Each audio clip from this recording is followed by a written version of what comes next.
What's going on, guys? Recently, I was reading through my YouTube comments when I saw this. At first, I brushed it off, thinking it was some kind of joke. Nobody could actually do that, right? But then it hit me. If I, the thinking man's Let's Player, couldn't do this, what kind of a gamer was I? So get ready for my most ambitious project yet. Today, we'll be tackling the question, can you beat Dark Souls without falling asleep? Going into this, I knew I needed a plan. Dark Souls is one of the most sleep-inducing games out there, and the longer I had to play it, the more likely I was to fall asleep. I studied the game, determining the fastest way to beat it. Eventually, with some help from the Dark Souls wiki, I came up with a plan. I would need to start as the Bandit class, with the Master Key item. I'd also need to get the Zweihander Greatsword to deal as much damage as possible. But even with all my game preparations, without proper physical preparations, I would stand no chance. Before starting the run, I had to train.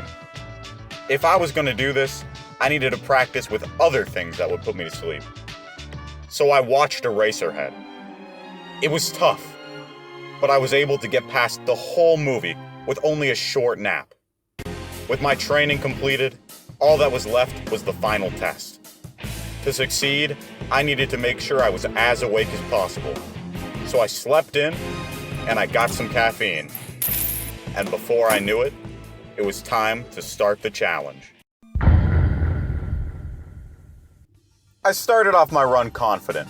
I picked the Bandit class with the Master Key, and I was off to the Undead Asylum.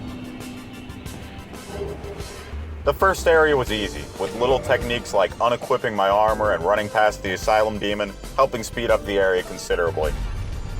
The Asylum Demon wasn't too difficult either, and with a plunging attack and a few swings of my battle axe, the area was soon completed. In the short time it took me to complete the Asylum, I already felt my eyelids getting heavy. This was not going to be easy, something the next area made very clear.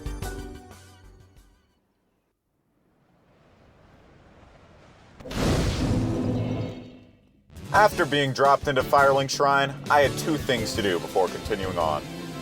First, I had to get the sword I would use during the run, and second, I needed to get the stats to use it.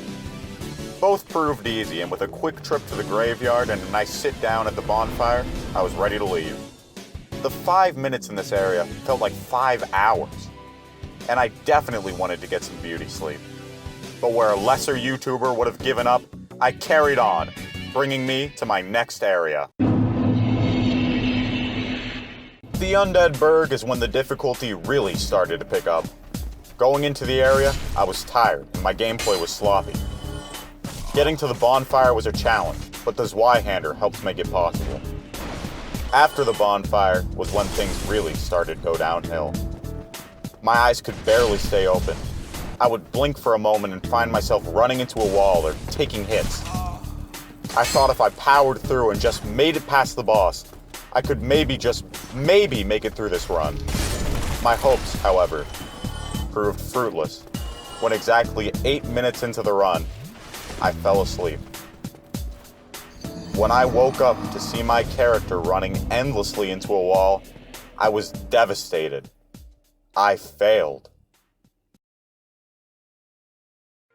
In this video, I set out to answer the question, can you beat Dark Souls without falling asleep?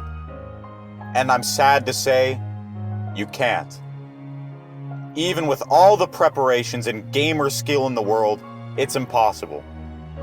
If I, the thinking man's Let's Player, can't do this, then I know for a fact nobody else can. The Dark Souls without going to sleep challenge really is the Dark Souls of challenge videos. I'm 89 and still kicking out.